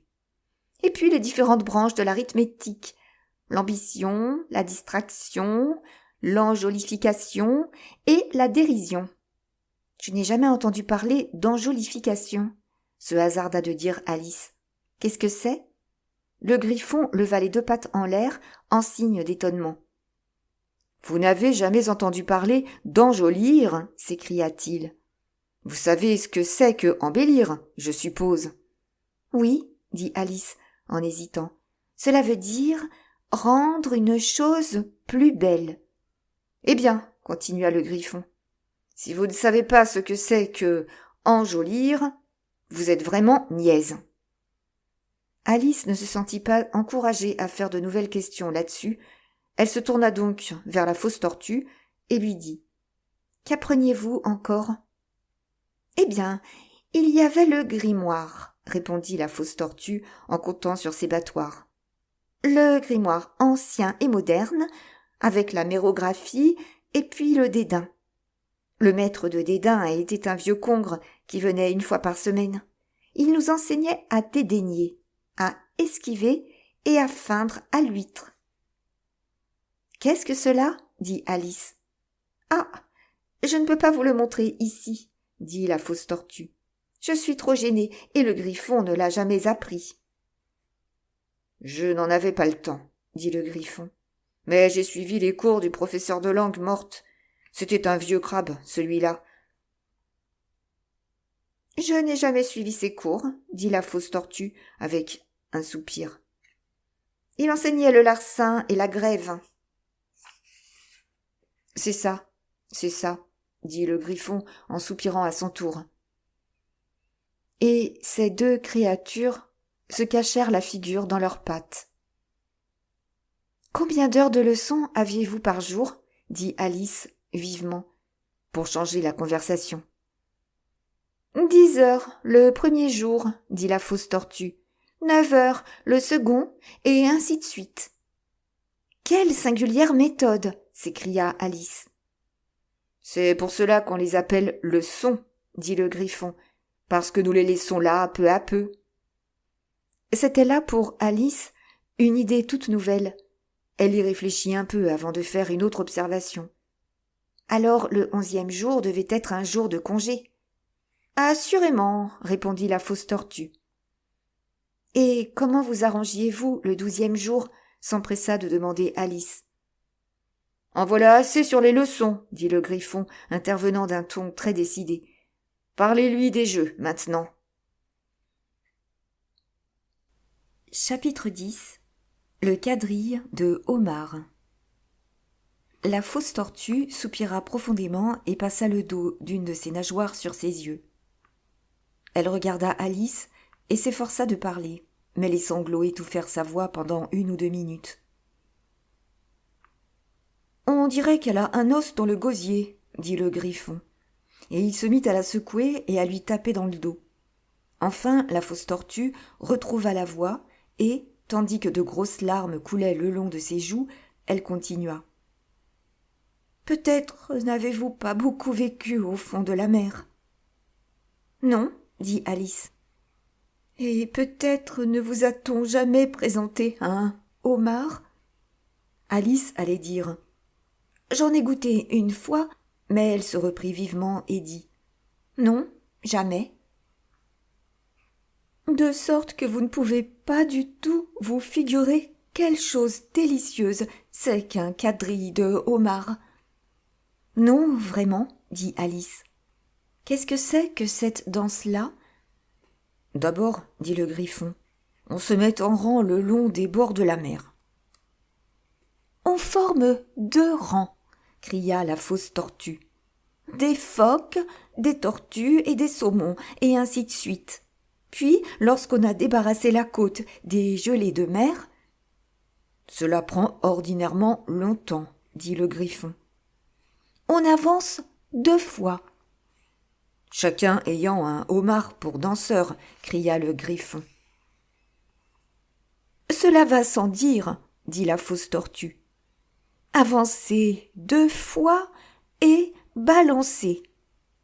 Changez de homard et revenez dans le même ordre, continua le Griffon. Et puis, vous comprenez, continua la fausse tortue, vous jetez les homards, cria le Griffon en faisant un bond en l'air. Aussi loin à la mer que vous le pouvez. Vous nagez à leur poursuite, cria le Griffon. Vous faites une cabriole dans la mer, cria la fausse tortue en cabriolant de tous côtés comme une folle. Changez encore de homard, hurla le Griffon de toutes ses forces. Revenez à terre. Et c'est là la première figure, dit la fausse tortue, baissant tout à coup la voix. Et ces 2 êtres, qui pendant tout ce temps avaient bondi de tous côtés comme des fous, se rassirent bien tristement et bien posément, puis regardèrent Alice. « Cela doit être une très jolie danse, » dit timidement Alice. « Voudriez-vous voir un peu comment ça se danse ?» dit la fausse tortue. « Cela me ferait grand plaisir, » dit Alice. « Allons, essayons la première figure, » dit la fausse tortue au Griffon. « Nous pouvons la faire sans homard, vous comprenez. Qui va chanter ?»« Oh, chantez, vous, » dit le Griffon. « Moi, j'ai oublié les paroles. » Ils se mirent donc à danser gravement tout autour d'Alice, lui marchant de temps à autre sur les pieds quand ils approchaient trop près, et remuant leurs pattes de devant pour marquer la mesure, tandis que la fausse tortue chantait très lentement et très tristement. « Nous n'irons plus à l'eau. Si tu n'avances tôt, ce marsouin trop pressé va tous nous écraser.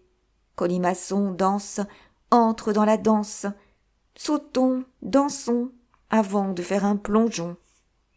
Je ne veux pas danser, je me ferai fracasser. Oh, reprend le merlan, c'est pourtant bien plaisant. Colimaçon danse, entre dans la danse, sautons, dansons, avant de faire un plongeon. Je ne veux pas plonger, je ne sais pas nager. Le homard et le bateau, sauvetage te tireront de l'eau. Colimaçon danse, entre dans la danse, sautons, dansons, avant de faire un plongeon. Merci. C'est une danse très intéressante à voir danser, dit Alice, enchantée que ce fût enfin fini. Et je trouve cette curieuse chanson du merlan si agréable. Oh, quant au merlan, dit la fausse tortue, vous les avez vus, sans doute. Oui, dit Alice, je les ai souvent vus à Die. Elle s'arrêta tout court.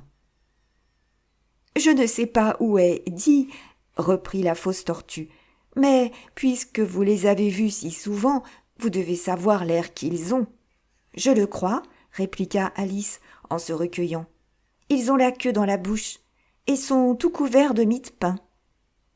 Vous vous trompez à l'endroit de la mie de pain, dit la fausse tortue. La mie serait enlevée dans la mer, mais ils ont bien la queue dans la bouche. Et la raison en est que... Ici, la fausse tortue bâilla et ferma les yeux. Dites-lui-en la raison, et tout ce qui s'ensuit, dit-elle au griffon. La raison, c'est que les merlans, dit le griffon, voulurent absolument aller à la danse avec les homards. Alors on les jeta à la mer. Alors ils eurent à tomber bien loin, bien loin. Alors ils s'entrèrent la queue fortement dans la bouche. Alors ils ne purent plus l'en retirer. Voilà tout. Merci, dit Alice. C'est très intéressant. Je n'en avais jamais tant appris sur le conte des merlans. Je propose donc, dit le griffon, que vous nous racontiez quelques-unes de vos aventures. Je pourrais vous conter mes aventures à partir de ce matin, dit Alice, un peu timidement, mais il est inutile de parler de la journée d'hier, car j'étais une personne tout à fait différente alors. Expliquez-nous cela, dit la fausse tortue. Non, non, les aventures d'abord, dit le griffon d'un ton d'impatience. Les explications prennent tant de temps. Alice commença donc à leur conter ses aventures depuis le moment où elle avait vu le lapin blanc pour la première fois. Elle fut d'abord un peu troublée dans le commencement. Les deux créatures se tenaient si près d'elle, une de chaque côté, et ouvraient de si grands yeux et une si grande bouche. Mais elle reprenait courage à mesure qu'elle parlait. Les auditeurs restèrent fort tranquilles jusqu'à ce qu'elle arrivât au moment de son histoire où elle avait eu à répéter à la chenille « Vous êtes vieux, père Guillaume » et où les mots lui étaient venus tout de travers. Et alors la fausse tortue poussa un long soupir et dit « C'est bien singulier. » Tout cela est on ne peut plus singulier, dit le griffon. Tout de travers, répéta la fausse tortue d'un air rêveur. Je voudrais bien l'entendre réciter quelque chose à présent. Dites-lui de s'y mettre. Elle regardait le griffon comme si elle lui croyait de l'autorité sur Alice. Debout et réciter, c'est la voix du canon, dit le griffon. Comme ces êtres-là vous commandent et vous font répéter des leçons, pensa Alice. Autant vaudrait être à l'école. Cependant, elle se leva et se mit à réciter. Mais elle avait la tête si pleine du quadrille de homard qu'elle savait à peine ce qu'elle disait et que les mots lui venaient tout drôlement. C'est la voix du homard grondant comme la foudre. On m'a trop fait bouillir, il faut que je me poudre. Puis, les pieds en dehors, prenant la brosse en main, de se faire bien beau, rite, il se met en train. C'est tout différent de ce que je récitais quand j'étais petit, moi, dit le griffon. Je ne l'avais pas encore entendu réciter, dit la fausse tortue, mais cela me fait l'effet d'un fameux galimatia. Alice ne dit rien. Elle s'était rassise, la figure dans ses mains, se demandant si jamais les choses reprendraient leur cours naturel. « Je voudrais bien qu'on m'expliquât cela, » dit la fausse tortue. « Elle ne peut pas l'expliquer, » dit le griffon vivement. « Continuez, récitez les vers suivants. »« Mais les pieds en dehors, » continua opiniâtrement la fausse tortue. « Pourquoi dire qu'il avait les pieds en dehors ?»« C'est la première position lorsqu'on apprend à danser, » dit Alice. Tout cela l'embarrassait fort, et il lui tardait de changer la conversation. « Récitez les vers suivants, » répéta le griffon avec impatience. « Ça commence, passant près de chez lui. » Alice n'osa pas désobéir, bien qu'elle fût sûre que les mots allaient lui venir tout de travers. Elle continua donc d'une voix tremblante. « Passant près de chez lui, j'ai vu, ne vous déplaise, une huître et un hibou qui dînaient fort à l'aise. » « À quoi bon répéter tout ce galimatia ?» interrompit la fausse tortue. « Si vous ne l'expliquez pas à mesure que vous le dites. C'est, de beaucoup, ce que j'ai entendu de plus embrouillant. Oui, je crois que vous feriez bien d'en rester là, dit le Griffon, et Alice ne demanda pas mieux.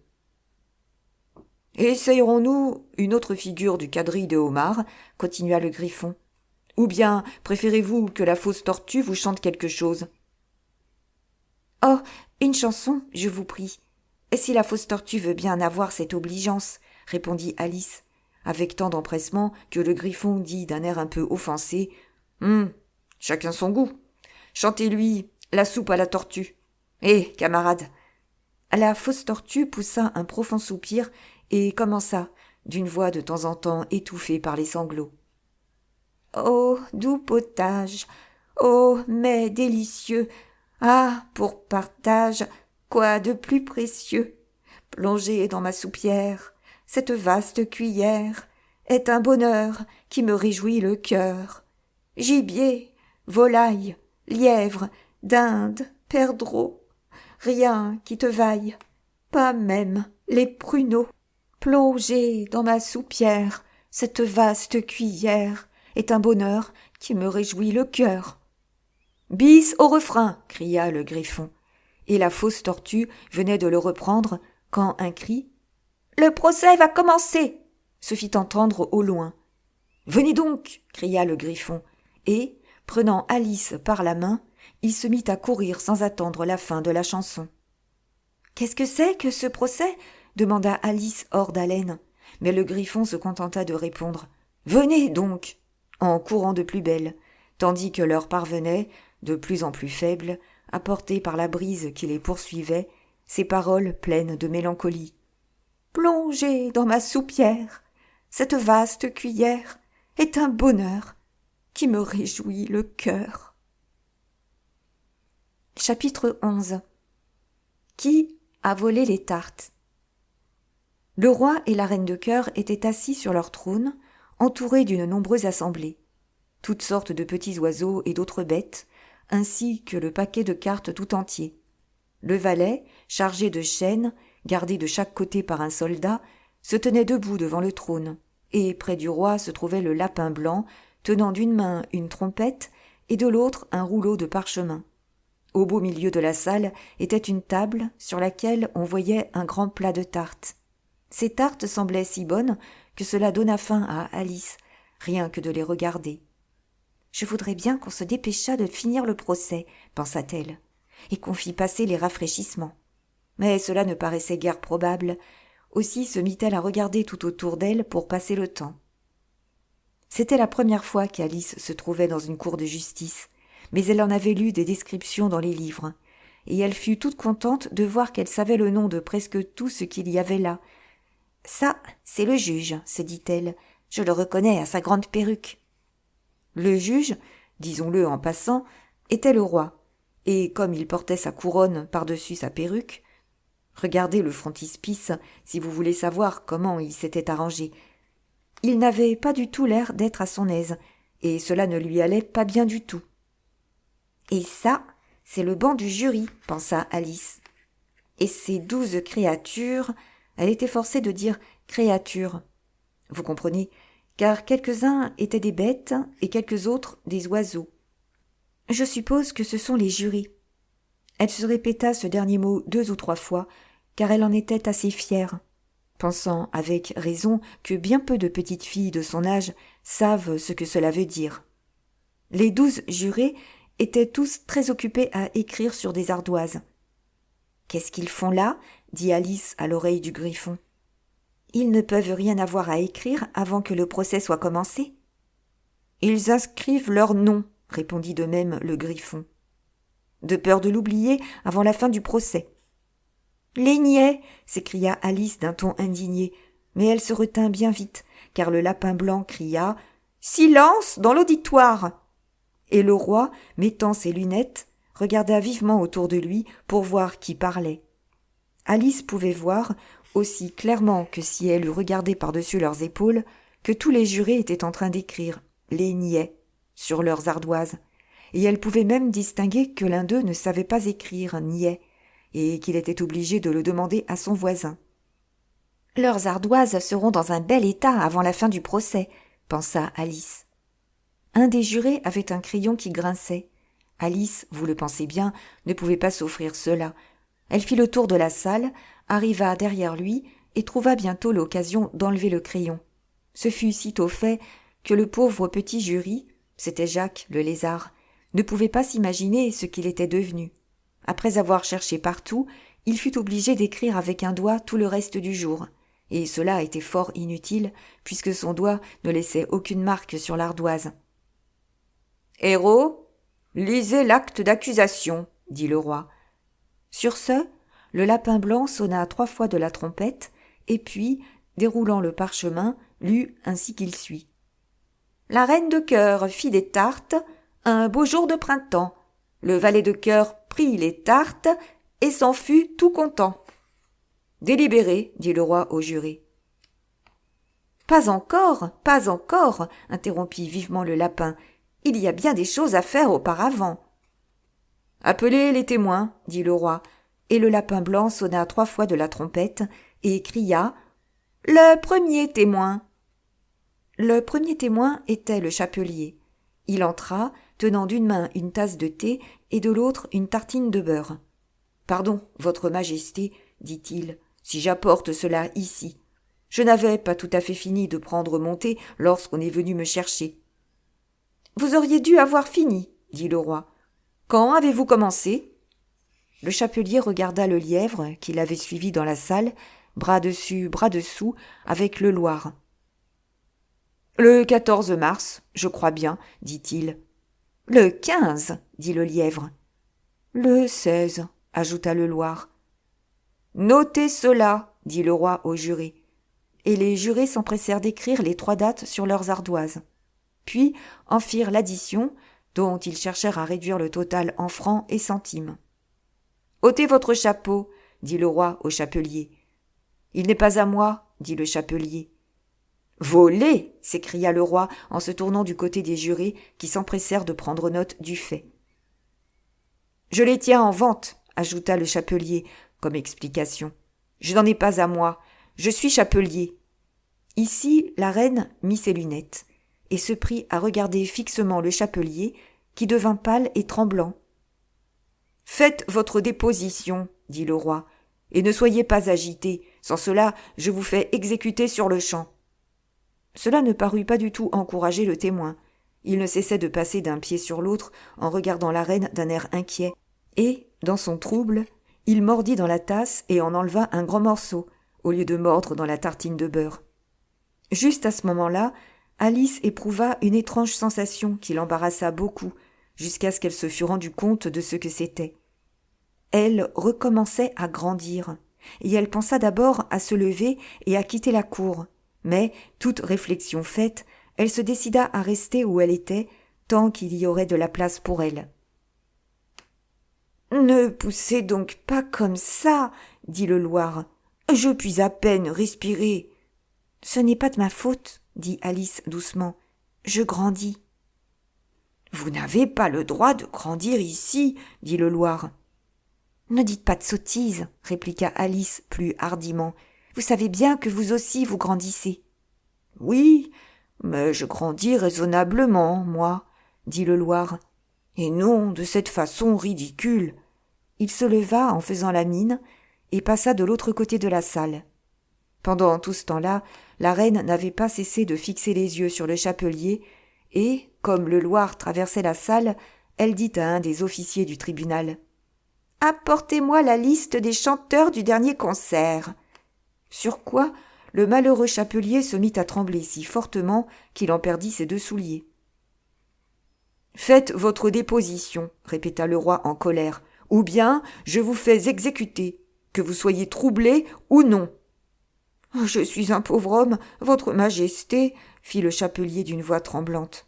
« Et il n'y avait guère qu'une semaine ou 2 que j'avais commencé à prendre mon thé, et avec ça les tartines devenaient si minces, et les dragées du thé... »« Les dragées de quoi ?»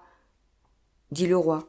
« Ça a commencé par le thé, » répondit le chapelier. « Je vous dis que dragée commence par un D, » cria le roi vivement. « Me prenez-vous pour un âne ? Continuez. » Je suis un pauvre homme, continua le chapelier, et les dragées et les autres choses me firent perdre la tête. Mais le lièvre dit « C'est faux !» s'écria le lièvre, se dépêchant de l'interrompre. « C'est vrai !» cria le chapelier. « Je le nie !» cria le lièvre. « Il le nie !» dit le roi. « Passez là-dessus. » Eh bien, dans tous les cas, le Loir dit, continua le chapelier, regardant autour de lui pour voir s'il nierait aussi. Mais le Loir ne nia rien, car il dormait profondément. Après cela, continua le chapelier, je me coupai d'autres tartines de beurre. Mais que dit le Loir demanda un des jurés. C'est ce que je ne peux pas me rappeler, dit le chapelier. Il faut absolument que vous vous le rappeliez, fit observer le roi, ou bien je vous fais exécuter. Le malheureux chapelier laissa tomber sa tasse et sa tartine de beurre, et mit un genou en terre. Je suis un pauvre homme, votre majesté, commença-t-il. Vous êtes un très pauvre orateur, dit le roi. Ici, un des cochons d'Inde applaudit et fut immédiatement réprimé par un des huissiers. Comme ce mot est assez difficile, je vais vous expliquer comment cela se fit. Ils avaient un grand sac de toile qui se fermait à l'aide de 2 ficelles attachées à l'ouverture. Dans ce sac, ils firent glisser le cochon d'Inde, la tête la première, puis ils s'assirent dessus. « Je suis contente d'avoir vu cela, » pensa Alice. « J'ai souvent lu dans les journaux, à la fin des procès, il se fit quelques tentatives d'applaudissements qui furent bientôt réprimées par les huissiers. Et je n'avais jamais compris jusqu'à présent ce que cela voulait dire. »« Si c'est là tout ce que vous savez de l'affaire, vous pouvez vous prosterner, » continua le roi. « Je ne puis pas me prosterner plus bas que cela, » dit le chapelier. « Je suis déjà par terre. »« Alors asseyez-vous, » répondit le roi. Ici, l'autre cochon d'Inde applaudit et fut réprimé. « Bon, cela met fin au cochon d'Inde, » pensa Alice. « Maintenant, ça va mieux aller. »« J'aimerais bien aller finir de prendre mon thé, » dit le chapelier, en lançant un regard inquiet sur la reine, qui lisait la liste des chanteurs. « Vous pouvez vous retirer, » dit le roi, et le chapelier se hâta de quitter la cour, sans même prendre le temps de mettre ses souliers. « Et coupez-lui la tête dehors, » ajouta la reine, s'adressant à un des huissiers. Mais le chapelier était déjà bien loin avant que l'huissier arrivât à la porte. « Appelez un autre témoin, » dit le roi. L'autre témoin, c'était la cuisinière de la duchesse. Elle tenait la poivrière à la main, et Alice devina qui c'était même avant qu'elle entrât dans la salle, en voyant éternuer tout à coup, et tous à la fois, les gens qui se trouvaient près de la porte. « Faites votre déposition, » dit le roi. « Non, » dit la cuisinière. Le roi regarda d'un air inquiet le lapin blanc, qui lui dit à voix basse. « Il faut que votre majesté interroge ce témoin-là contradictoirement. »« Puisqu'il le faut, il le faut, » dit le roi d'un air triste. Et, après avoir croisé les bras et froncé les sourcils en regardant la cuisinière, au point que les yeux lui étaient presque complètement rentrés dans la tête, il dit d'une voix creuse. « De quoi les tartes sont-elles faites ?»« De poivre, principalement, » dit la cuisinière. « De mélasse, » dit une voix endormie derrière elle. « Saisissez ce Loir au collet, » cria la reine. « Coupez la tête à ce Loir, mettez ce Loir à la porte, réprimez-le, pincez-le, arrachez-lui ses moustaches. » Pendant quelques instants, toute la cour fut sans dessus-dessous pour mettre le Loir à la porte, et, quand le calme fut rétabli, la cuisinière avait disparu. « Cela ne fait rien, » dit le roi, comme soulagé d'un grand poids. « Appelez le 3e témoin. » Et il ajouta à voix basse en s'adressant à la reine. « Vraiment, mon ami, il faut que vous interrogiez cet autre témoin. Cela me fait trop mal au front. » Alice regardait le lapin blanc tandis qu'il tournait la liste dans ses doigts, curieuse de savoir quel serait l'autre témoin.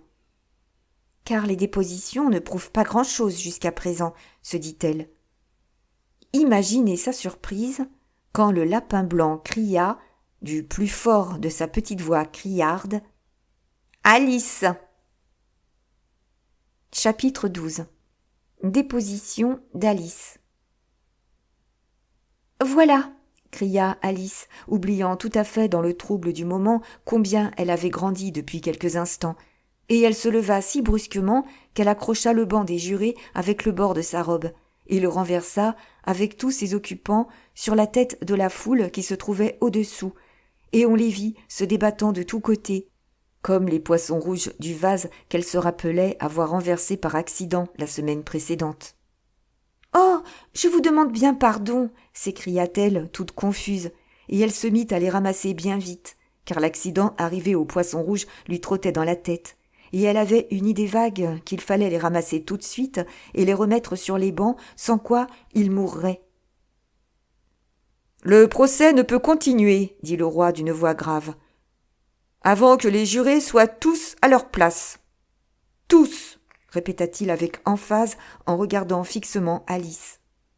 Alice regarda le banc des jurés et vit que dans son empressement, elle y avait placé le lézard la tête en bas, et le pauvre petit être remuait la queue d'une triste façon dans l'impossibilité de se redresser. Elle l'eut bientôt retourné et replacé convenablement. « Non que cela soit bien important, se dit-elle, car je pense qu'il serait tout aussi utile au procès la tête en bas qu'autrement. » Sitôt que les jurés se furent un peu remis de la secousse, qu'on eut retrouvé et qu'on leur eut rendu leurs ardoises et leurs crayons, ils se mirent fort diligemment à écrire l'histoire de l'accident, à l'exception du lézard, qui paraissait trop accablé pour faire autre chose que demeurer la bouche ouverte, les yeux fixés sur le plafond de la salle. « Que savez-vous de cette affaire-là » demanda le roi à Alice. « Rien, » répondit-elle. « Rien, absolument » insista le roi. « Rien, absolument » dit Alice. « Voilà qui est très important » dit le roi, se tournant vers les jurés. Ils allaient écrire cela sur leurs ardoises quand le lapin blanc, interrompant « Peu important veut dire votre majesté, sans doute » dit-il d'un ton très respectueux, mais en fronçant les sourcils et en lui faisant des grimaces. « Peu important, bien entendu, c'est ce que je voulais dire, » répliqua le roi avec empressement, et il continua de répéter à demi-voix « Très important, peu important, très important », comme pour essayer lequel des deux était le mieux sonnant. Quelques-uns des jurés écrivirent « très important », d'autres « peu important ». Alice voyait tout cela, car elle était assez près d'eux pour regarder sur leurs ardoises. « Mais cela ne fait absolument rien, » pensa-t-elle. À ce moment-là, le roi, qui pendant quelque temps avait été fort occupé à écrire dans son carnet, cria « Silence !» et lut sur son carnet. Règle 42. Toute personne ayant une taille de plus d'1 mille de haut devra quitter la cour. Tout le monde regarda Alice. « Je n'ai pas 1 mille de haut, dit-elle. »« Si fait, dit le roi. »« Près de 2 000, ajouta la reine. « Eh bien, je ne sortirai pas quand même. D'ailleurs, cette règle n'est pas d'usage. Vous venez de l'inventer. »« C'est la règle la plus ancienne qu'il y ait dans le livre, dit le roi. »« Alors, elle devrait porter le numéro 1. » Le roi devint pâle et ferma vivement son carnet. « Délibéré, dit-il au jury d'une voix faible et tremblante.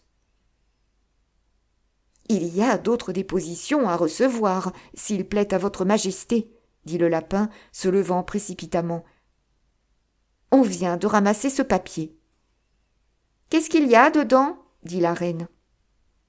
Je ne l'ai pas encore ouvert, dit le lapin blanc, mais on dirait que c'est une lettre écrite par l'accusé à quelqu'un.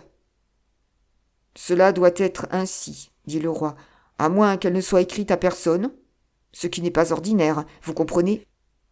À qui est-elle adressée? Dit un des jurés. Elle n'est pas adressée du tout, dit le lapin blanc. Au fait, il n'y a rien d'écrit à l'extérieur. Il déplia le papier tout en parlant et ajouta « Ce n'est pas une lettre, après tout, c'est une pièce de verre. »« Est-ce l'écriture de l'accusé » demanda un autre juré. « Non, » dit le lapin blanc, et c'est ce qu'il y a de plus drôle. Les jurés eurent tous l'air fort embarrassés. « Il faut qu'il ait imité l'écriture d'un autre, » dit le roi. Les jurés reprirent l'air serein. « Pardon, votre majesté, » dit le valet, Ce n'est pas moi qui ai écrit cette lettre, et on ne peut pas prouver que ce soit moi. Il n'y a pas de signature. Si vous n'avez pas signé, dit le roi, cela ne fait qu'empirer la chose. Il faut absolument que vous ayez eu de mauvaises intentions. Sans cela, vous auriez signé, comme un honnête homme. Là-dessus, tout le monde battit des mains. C'était la première réflexion vraiment bonne que le roi eût faite ce jour-là. « Cela prouve sa culpabilité, » dit la reine. « Cela ne prouve rien, » dit Alice. « Vous ne savez même pas ce dont il s'agit. »« Lisez ces vers, » dit le roi. Le lapin blanc mit ses lunettes. « Par où commencerai-je ? S'il plaît à votre majesté, » demanda-t-il. « Commencez par le commencement, » dit gravement le roi, « et continuez jusqu'à ce que vous arriviez à la fin. Là, vous vous arrêterez. » Voici les vers que lut le lapin blanc. « On m'a dit que tu fus chez elle, afin de lui pouvoir parler, et qu'elle assura, la cruelle, que je ne savais pas nager. Bientôt, il leur envoya dire, nous savons fort bien que c'est vrai, qu'il ne faudrait pas en médire, ou gare les coups de balai. J'en donnai 3, elle en prit 1. Combien donc en recevrons-nous ? Il y a là quelques lacunes. Toutes revinrent d'eux à vous. Si vous ou moi, dans cette affaire, étions par trop embarrassés, prions qu'il nous laisse, confrères, tous deux comme il nous a trouvés. Vous les avez, j'en suis certaine, avant que de ces nerfs l'accès ne bouleversât l'inhumaine. Trompés, tous 3 avec succès. Cachez-lui qu'elle les préfère, car ce doit être, par ma foi, et sera toujours, je l'espère, un secret entre vous et moi. Voilà la pièce de conviction la plus importante que nous ayons eue jusqu'à présent, dit le roi en se frottant les mains. Ainsi que le jury maintenant... Et s'il y a un seul des jurés qui puisse l'expliquer, dit Alice. Elle était devenue si grande dans ces derniers instants qu'elle n'avait plus du tout peur de l'interrompre. Je lui donne une pièce de 10 sous. Je ne crois pas qu'il y ait un atome de sens commun là-dedans. Tous les jurés écrivirent sur leurs ardoises. Elle ne croit pas qu'il y ait un atome de sens commun là-dedans. Mais aucun d'eux ne tenta d'expliquer la pièce de vers. Si elle ne signifie rien, dit le roi, cela nous épargne un monde d'ennui, vous comprenez ? Car il est inutile d'en chercher l'explication. Et cependant, je ne sais pas trop, continua-t-il en étalant la pièce de verre sur ses genoux et les regardant d'un œil. Il me semble que j'y vois quelque chose, après tout. Que je ne savais pas nager. Vous ne savez pas nager, n'est-ce pas ? Ajouta-t-il en se tournant vers le valet. Le valet secoua la tête tristement. En ai-je l'air ? dit-il. Non, certainement, il n'en avait pas l'air, étant fait tout entier de carton. Jusqu'ici, c'est bien, dit le roi, et il continua de marmotter tout bas. Nous savons fort bien que c'est vrai. C'est le jury qui dit cela, bien sûr. J'en donnai 3. Elle en prit 1. Justement, c'est là ce qu'il fit des tartes, vous comprenez. Mais vient ensuite, toutes revinrent 2 à vous, dit Alice. Tiens, mais les voici, dit le roi d'un air de triomphe, montrant du doigt les tartes qui étaient sur la table. Il n'y a rien de plus clair que cela, et encore, avant que de ces nerfs l'accès. Vous n'avez jamais eu d'attaque de nerfs, je crois, mon épouse, dit-il à la reine. Jamais, dit la reine d'un air furieux en jetant un encrier à la tête du lézard. Le malheureux Jacques avait cessé d'écrire sur son ardoise avec un doigt, car il s'était aperçu que cela ne faisait aucune marque. Mais il se remit bien vite à l'ouvrage en se servant de l'encre qui lui découlait le long de la figure, aussi longtemps qu'il y en eut. « Non, mon épouse, vous avez trop bon air, » dit le roi, promenant son regard tout autour de la salle et souriant. Il se fit un silence de mort. « C'est un calembour, » ajouta le roi d'un ton de colère, et tout le monde se mit à rire. « Que le jury délibère, » ajouta le roi, pour à peu près la 20e fois ce jour-là. « Non, non, » dit la reine, « l'arrêt d'abord, on délibérera après. »« Cela n'a pas de bon sens, » dit tout haut Alice. « Quelle idée de vouloir prononcer l'arrêt d'abord ! Taisez-vous, dit la reine, devenant pourpre de colère. Je ne me tairai pas, dit Alice. Qu'on lui coupe la tête, hurla la reine de toutes ses forces. Personne ne bougea. On se moque bien de vous, dit Alice. Elle avait alors atteint toute sa grandeur naturelle. Vous n'êtes qu'un paquet de cartes. Là-dessus, tout le paquet sauta en l'air et retomba en tourbillonnant sur elle. Alice poussa un petit cri, moitié de peur, moitié de colère, et essaya de les repousser. Elle se trouva étendue sur le gazon, la tête sur les genoux de sa sœur, qui écartait doucement de sa figure les feuilles mortes tombées en voltigeant du haut des arbres.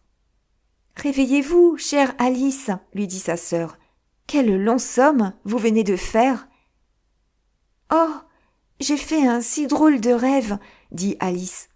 Et elle raconta à sa sœur, autant qu'elle put s'en souvenir, toutes les étranges aventures que vous venez de lire. Et, quand elle eut fini son récit, sa sœur lui dit en l'embrassant « Certes, c'est un bien drôle de rêve, mais maintenant courez à la maison prendre le thé. Il se fait tard. » Alice se leva donc et s'éloigna en courant, pensant le long du chemin, et avec raison, quel rêve merveilleux elle venait de faire. Mais sa sœur demeura assise tranquillement, tout comme elle l'avait laissé, la tête appuyée sur la main, contemplant le coucher du soleil et pensant à la petite Alice et à ses merveilleuses aventures. Si bien qu'elle aussi se mit à rêver, en quelque sorte. Et voici son rêve. D'abord, elle rêva de la petite Alice personnellement. Les petites mains de l'enfant étaient encore jointes sur ses genoux et ses yeux vifs et brillants plongeaient leur regard dans les siens. Elle entendait jusqu'au son de sa voix. Elle voyait ce singulier petit mouvement de tête par lequel elle rejetait en arrière les cheveux vagabonds qui sans cesse lui revenaient dans les yeux. Et, comme elle écoutait ou paraissait écouter, tout s'anima autour d'elle et se peupla des étranges créatures du rêve de sa jeune sœur. Les longues herbes bruissaient à ses pieds sous les pas précipités du lapin blanc. La souris effrayée faisait clapoter l'eau en traversant la mare voisine. Elle entendait le bruit des tasses, tandis que le lièvre et ses amis prenaient leur repas qui ne finissait jamais, et la voix perçante de la reine envoyant à la mort ses malheureux invités. Une fois encore, l'enfant porc éternuait sur les genoux de la duchesse, tandis que les assiettes et les plats se brisaient autour de lui. Une fois encore, la voix criarde du griffon, le grincement du crayon d'ardoise du lézard et les cris étouffés des cochons d'Inde, mis dans le sac par ordre de la cour, remplissaient les airs, en se mêlant aux sanglots que poussait au loin la malheureuse fausse tortue. C'est ainsi qu'elle demeura assise, les yeux fermés, et se croyant presque dans le pays des merveilles, bien qu'elle sût qu'elle n'avait qu'à rouvrir les yeux pour que tout fût changé en une triste réalité. Les herbes ne bruiraient plus alors que sous le souffle du vent, et l'eau de la mare ne murmurerait plus qu'au balancement des roseaux. Le bruit des tasses deviendrait le tintement des clochettes au cou des moutons, et elle reconnaîtrait les cris aigus de la reine dans la voix perçante du petit berger. L'éternuement du bébé, le cri du griffon et tous les autres bruits étranges ne seraient plus, elle le savait bien, que les clameurs confuses d'une cour de ferme, tandis que le beuglement des bestiaux dans le lointain remplacerait les lourds sanglots de la fausse tortue. Enfin, elle se représenta cette même petite sœur, dans l'avenir, devenue elle aussi une grande personne.